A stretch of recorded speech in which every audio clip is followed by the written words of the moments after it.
Bismillahirrahmanirrahim. Assalamualaikum warahmatullahi wabarakatuh. Selamat datang kembali bersama kami di channel Azril Hidayat. Kembali kami akan mengabarkan tentang perkembangan seleksi P3K Guru di tahun 2021. Pada video kali ini saya akan sampaikan sebuah pengumuman dari Dirjen GTK ataupun dari Kemendikbudristek terkait dengan pengumuman hasil seleksi kompetensi 1 guru ASN P3K di tahun 2021. Namun sebelum kita masuk di pembahasan, bagi teman-teman yang baru saja menemukan channel ini, silahkan subscribe dan nyalakan lonceng notifikasinya. Terima kasih.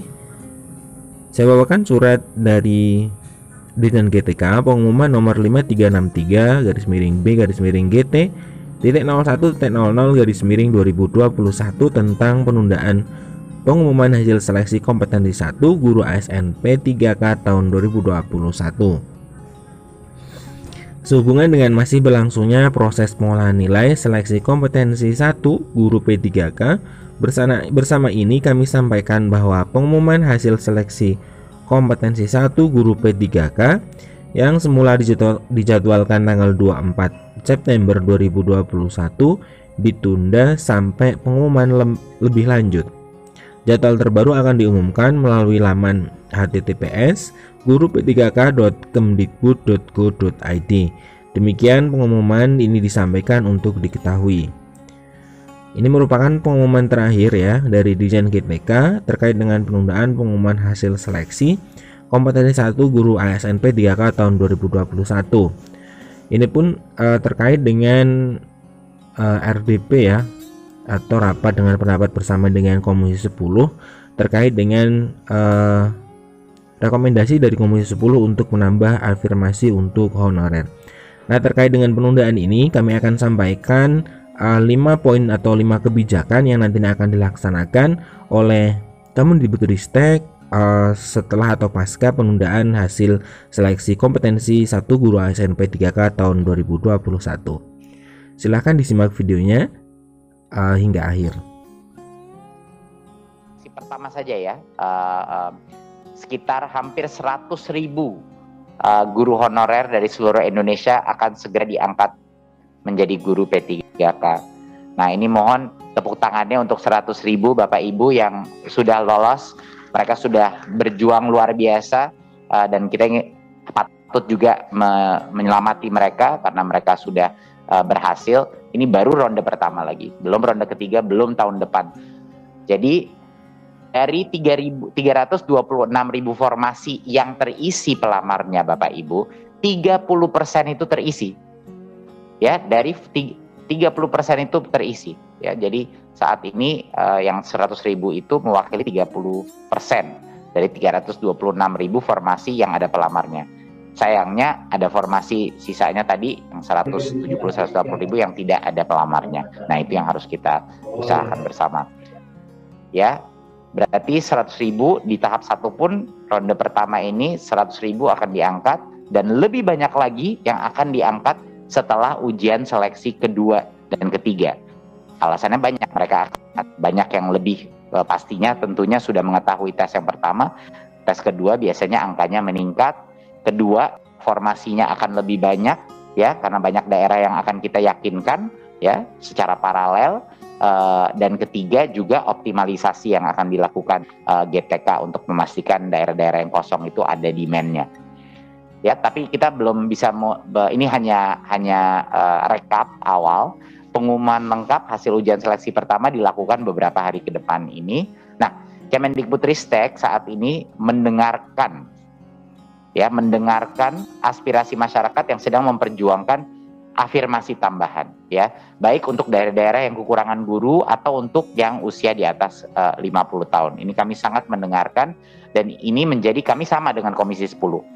Kami di dalam Pansel juga akan terus memperjuangkan ya dalam bentuk afirmasi ya tentunya, tapi ini bukan keputusan Kemendikbudristek. Masyarakat juga harus mengerti ini keputusan berbagai macam pihak di dalam panitia seleksi. Jadi harus ada konsensus, harus ada kesepakatan.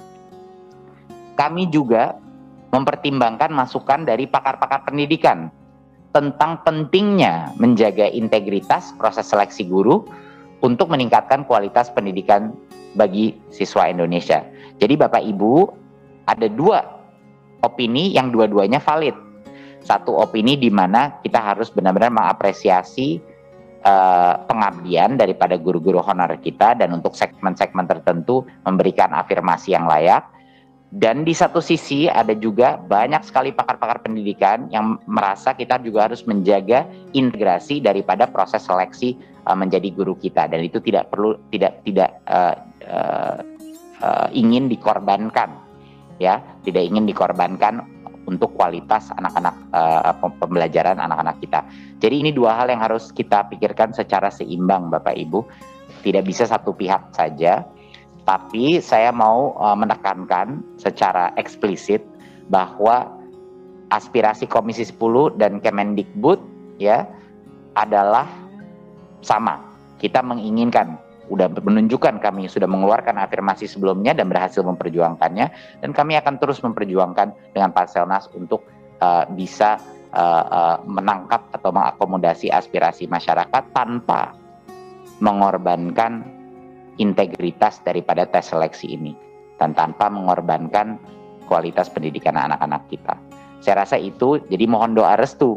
Sekarang kita sedang dalam proses diskusi dengan Parselnas, kita lihat hasilnya, dan insya Allah perjuangan kita akan bersama, akan dijawab.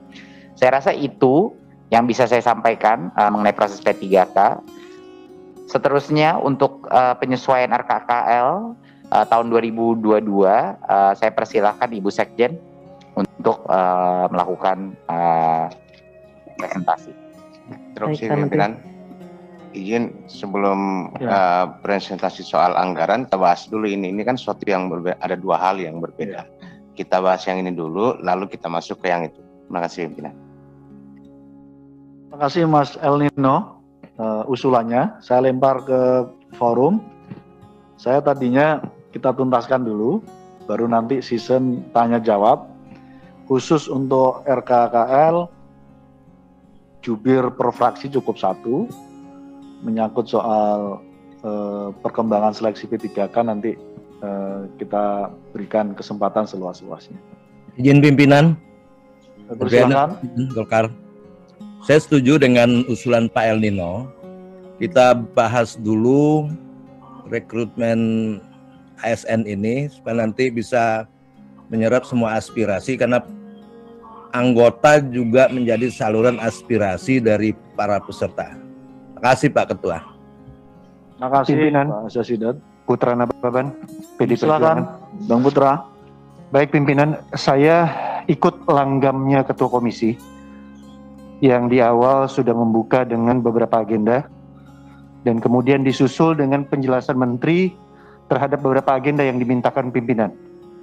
Setelah itu baru kita mendapatkan keleluasaan untuk menanggapi atau melakukan pendalaman. Jadi saya ikut dengan langgamnya Ketua Komisi yang sudah diset dari awal. Terima kasih.